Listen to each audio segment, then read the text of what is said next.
P10 fill करते हैं तो P10 के अंदर जो फर्स्ट वाला जो पर्सनल डिटेल है, अगर अपन उसको फिल करते हैं तो इसके अंदर ये सारी बेसिक सी जानकारी है। इसके अंदर अपन को सबसे ज़्यादा परेशानी किस में होती है, तो जैसे ये सारी डिटेल है वो आपने कंप्लीट कर ली है। इसके बाद में अपन इसको ऊपर स्क्रॉल करेंगे, जहाँ पे मैं ये एरो का निशान बना रहा हूँ पर्सनल डिटेल के अंदर। P10 के अंदर जब अपन पर्सनल डिटेल भरते हैं तो ये जो कार्मिक की IFMS आईडी है जो इसमें लिखी हुई है, जो आईडी वो गलत है, तो वो आईडी को आप सही भरेंगे। और अब देखो इसको ऊपर स्क्रॉल किया, उसके बाद में आप देख सकते हैं सारे के सारे कंप्लीट है। जो बेसिक सी डिटेल है वो आप भर ही देंगे। सबसे ज़्यादा जो आपको प्रॉब्लम होगी जो कार्मिक के IFMS आईडी पे होगी, वो किस तरीके से अपन पता कर सकते हैं, मैंने दोनों तरीके बता दिए। एक तो DDO वाला भी बता दिया है और एप्लीकेशन से भी बता दिया, ठीक है। अब सबसे ज़्यादा दिक्कत होती है इसके अंदर, यानी कि आपकी फर्स्ट ज्वाइनिंग अगर एलिमेंट्री में हुई है तो आप एलिमेंट्री सेटअप करेंगे, और अगर आपकी सेकेंडरी यानी कि प्रारंभिक यानी कि 5वीं 8वीं स्कूल तक में हुई है तो आप प्रारंभिक करेंगे, और अगर सीनियर स्कूल में हुई तो आप माध्यमिक करेंगे,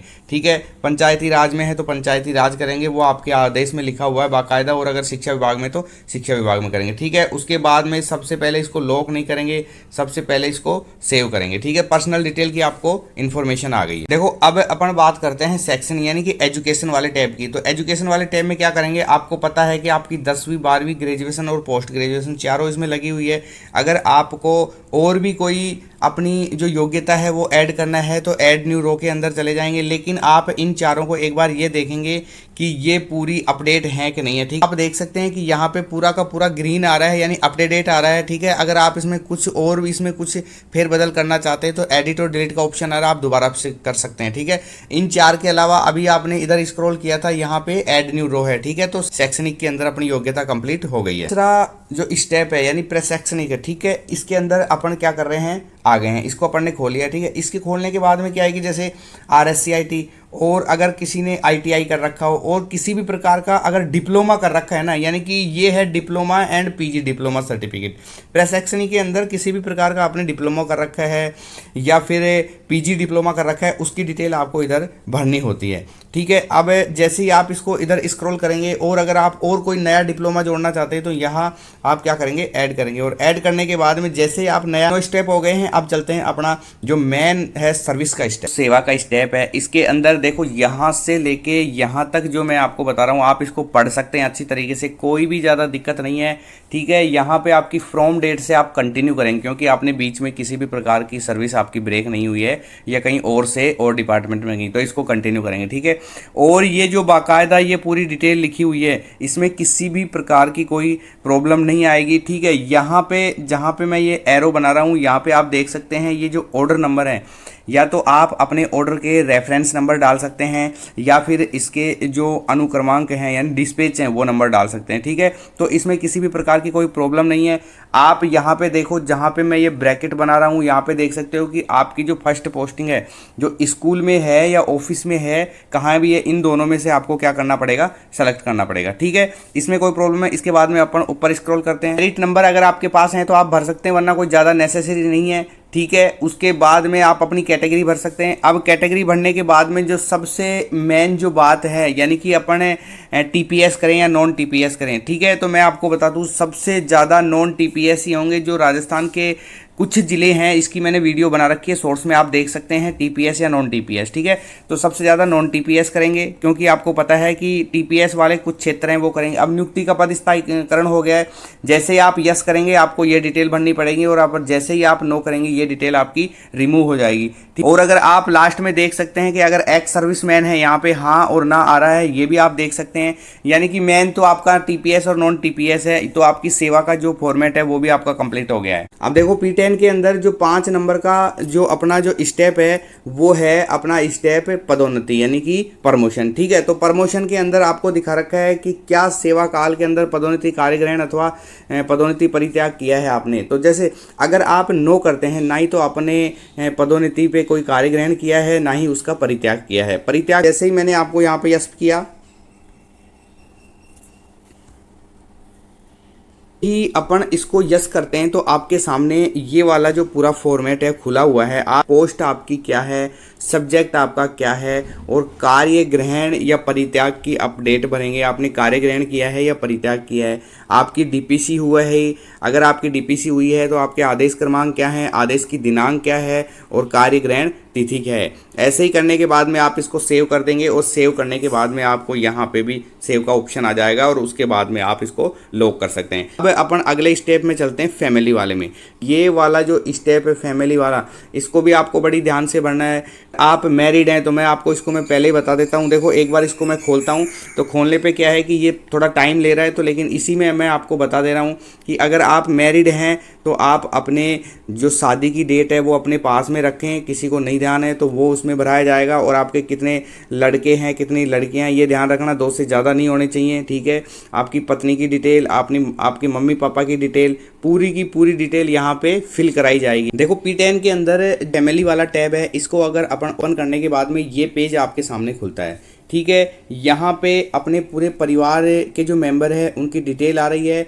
उसके बाद में जो राजकीय सेवा में कौन है, राजकीय सेवा में जो भी है उससे संबंध क्या है वो। अब इसको थोड़ा सा अपन ने स्क्रॉल किया है, स्क्रॉल करने के बाद में आप देख सकते हैं कि यहाँ पे अगर आपको किसी भी टैब के अंदर या किसी भी मेंबर के अंदर अगर प्रॉब्लम दिखाई दे रही है कि उसकी डेट ऑफ बर्थ सही नहीं है, उसका जो रिलेशन है वो संबंध यानी कि जो रिलेशन है वो ठीक नहीं है, तो आप यहाँ पे एडिट पे क्लिक करेंगे और एडिट पे क्लिक करने के बाद में उसकी पूरी डिटेल आप फिल कर सकते हैं, ठीक है। तो मैं यहाँ पे फर्स्ट वाला जो स्वयं मेंबर है, जो गवर्नमेंट एम्प्लॉई है, उसको मैं क्लिक करता हूँ और आपको दिखाता हूँ। देखते हैं आप किसी भी टैब में आपको किसी भी प्रकार की प्रॉब्लम नहीं होगी। आप देख सकते हैं कि ये आपकी एक बार जो डेट ऑफ बर्थ है और डेट ऑफ मैरिड है उन दोनों को मिला सकते हैं, ठीक है। उन दोनों को मिलाने के बाद के अंदर आप देख सकते हैं किसी प्रकार के दिव्यांग है, किसी प्रकार के दिव्यांग है तो यस करेंगे तो इसमें पूरी डिटेल भरनी पड़ेगी, ठीक है। असाध्य बीमारियों से पीड़ित है नहीं है, या फिर असाध्य बीमारियों से पीड़ित है तो उसका नाम बताइए, ठीक है।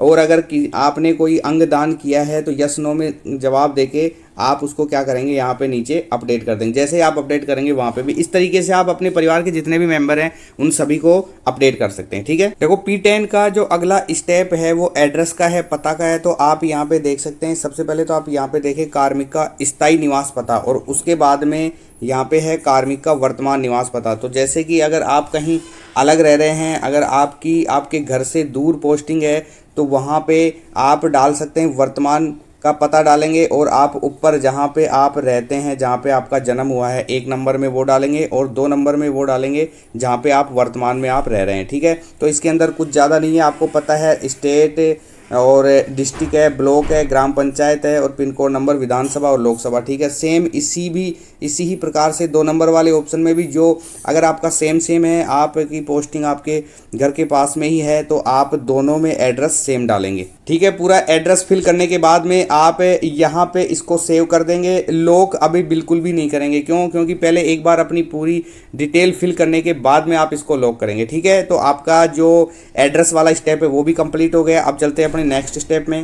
बैंक के अगले स्टेप यानी बैंक में चलते हैं। तो बैंक में कुछ भी नहीं है, आप एक बार IFSC कोड देखेंगे और अपना खाता संख्या देखेंगे, इन दोनों को मैच करेंगे, अगर आपके सही हैं तो आप सेव कर देंगे, ठीक। P10 का जो अगला स्टेप है वो ट्रेनिंग है, यानी कि आपने कोई प्रशिक्षण लिया है, यानी कोई किसी प्रकार की ट्रेनिंग की है। तो मैंने ये ट्रेनिंग को खोल रखा है, आप यहाँ पे व्यू पे क्लिक करेंगे तो व्यू पे क्लिक करने के बाद में आपके सामने ये फॉर्मेट है जो खुल करके आ जाएगा, ठीक है। अगर आपने किसी प्रकार की ट्रेनिंग ली है तो आप यहाँ पे एडिट पे क्लिक करेंगे, यहाँ पे जो एडिट है उस पर क्लिक करेंगे और जैसे ही आप एडिट पे क्लिक करेंगे तो यहाँ पे यानी कि जो ट्रेनिंग की डेट है, किस प्रकार की भूमिका रही है, कौन सा कार्यालय था, वो सारी की सारी आपको डिटेल इसमें फिल करनी पड़ेगी। अगर आपने ट्रेनिंग नहीं ली है तो ये ऑटोमेटिक यहाँ पे आ रखा है, तो आप कुछ भी नहीं करेंगे, उसमें इसको लॉक कर देंगे, ठीक है। अब चलते हैं अपने नेक्स्ट स्टेप के अंदर, यानी कि जो अगला स्टेप है ट्रेनिंग के बाद में विभागीय जाँच का। देखो अगर आपके खिलाफ कोई कारण बताओ नोटिस जारी हुआ है या फिर कोई विभागीय जांच बैठी है तो उसके अंदर भी आपको ये सारा फिल करना पड़ेगा, लेकिन ये किसी के भी नहीं होगा, ये सारा का सारा ऐसे रहेगा। ना ही इसमें कोई सेव करने का ऑप्शन आ रहा है और ना ही इसमें कोई लॉक करने का ऑप्शन आ रहा है। अब जब अपन भर रहे हैं तो उसके अंदर मैं ये जो परीक्षा परिणाम वाला टैब है वो खोल रखा हूँ, यानी कि जो भी कर्मचारी है उसको पिछले 5 सालों का बच्चों का परीक्षा परिणाम क्या करना पड़ेगा, भरना पड़ेगा, ठीक है। तो अब इसको करने के लिए आपको मैं बताऊं क्या करना होता है। टीचर है तो उनको तो पिछले 5 सालों का रिजल्ट है जो भरना ही भरना होता है। लेकिन यहाँ पे मंत्रालय जो मिनिस्ट्री कर्मचारी हैं, यानी कि एलडीसी है या यूडीसी है या AAO है, वो इस कंडीशन के अंदर क्या करेंगे।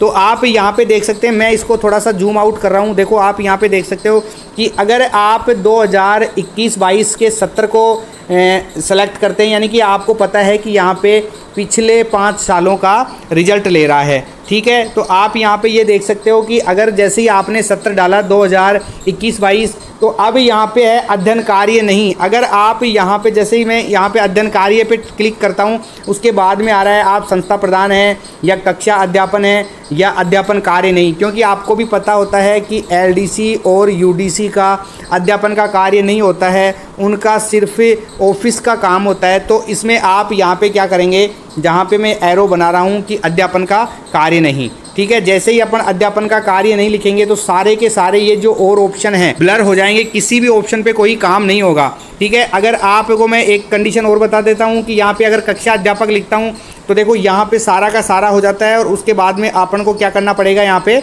इसमें पूरा रिजल्ट डालना पड़ेगा, ठीक है। तो मैं यहाँ पे एक बार क्या करता हूँ, यहाँ पे पूरा डाल के इसके अध्यापन का कार्य नहीं, और उसके बाद में यहाँ पे अपडेट कर देता हूँ। जैसे ही मैं इसको अपडेट करता हूँ तो देखो जैसे ही मैंने इसको अपडेट किया, ये अपडेट हो गया। इसके बाद में अगर आप दोबारा भी इसमें सेशन भी चेंज करेंगे, जैसे कि मैंने यहाँ पे दबाया और उसके बाद में 22-23 वाला सेशन में क्लिक करता हूँ, और 22-23 वाले सेशन में भी अगर मैं आपको दिखाऊँ कि यहाँ पे अध्यापन कार्य नहीं है, फिर इसको अपन क्या करेंगे, अपडेट कर देंगे। जैसे ही इसको अपडेट करते हैं, सारा का सारा यहाँ पे आ जाता है पूरा रिकॉर्ड, और यहाँ पे पूरे पिछले 5 सालों का आ जाता है 21-22 से लेकर 25-26 तक की, यानी कि इनका जो कार्य है वो अध्यापन का कार्य बिल्कुल भी नहीं है। उसके बाद में आप इसको लॉक कर सकते हैं। देखो P10 का जो अगला स्टेप है वो है अपना सेवा विवरण समरी, ठीक है। तो जैसे ही आप सेवा विवरण समरी को देखते हैं, व्यू करते हैं, तो आपके सामने ये पूरा पेज खुल करके आता है। अब आप इसमें आप मिला सकते हैं कि किसी भी सरकारी सेवा में कार्य ग्रहण की तिथि, एक तरीके से सीधे सीधे प्रश्न के फॉर्मेट में दे रखे हैं। आप इनको पढ़ो और ये डिटेल देखो कि कौन सी डिटेल सही है और कौन सी डिटेल गलत है।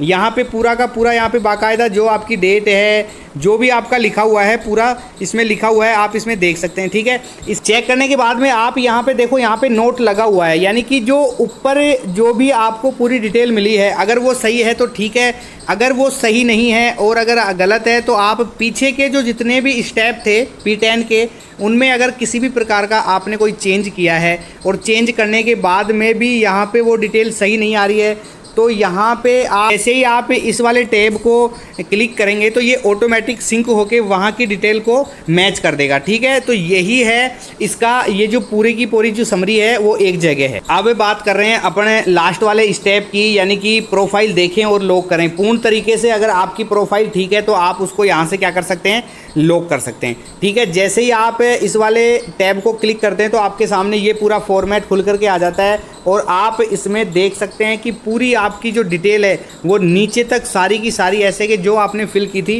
वो पूरी आ चुकी है। आप एक बार इसको अच्छे से रीड कर लेंगे। देखो पूरी डिटेल आपके सामने है, आप इसको पूरी की पूरी जितने भी आपने 7-8 स्टेप भरे हैं वो पूरे आपके सामने आ गए हैं। आप इसको पूरा अच्छे से चेक कर सकते हैं कि अपन ने कोई डिटेल गलत या सही तो नहीं भर दी है, किसी प्रकार की कोई गलती हो गई है तो आप उसको अपने जो DDO की SSO यानी कि अपने ऑफिस की SSO है उसको रिवर्ट करवा सकते हैं, और वहाँ से आप अभी इसको लॉक करने से पहले इसको ठीक कर सकते हैं, ठीक है। तो इस तरीके से आपका जो P10 है वो कंप्लीट हो गया है, ठीक है। तो आप भी कोई भी त्रुटि ना करते हुए आप अपना P10 भर सकते हैं।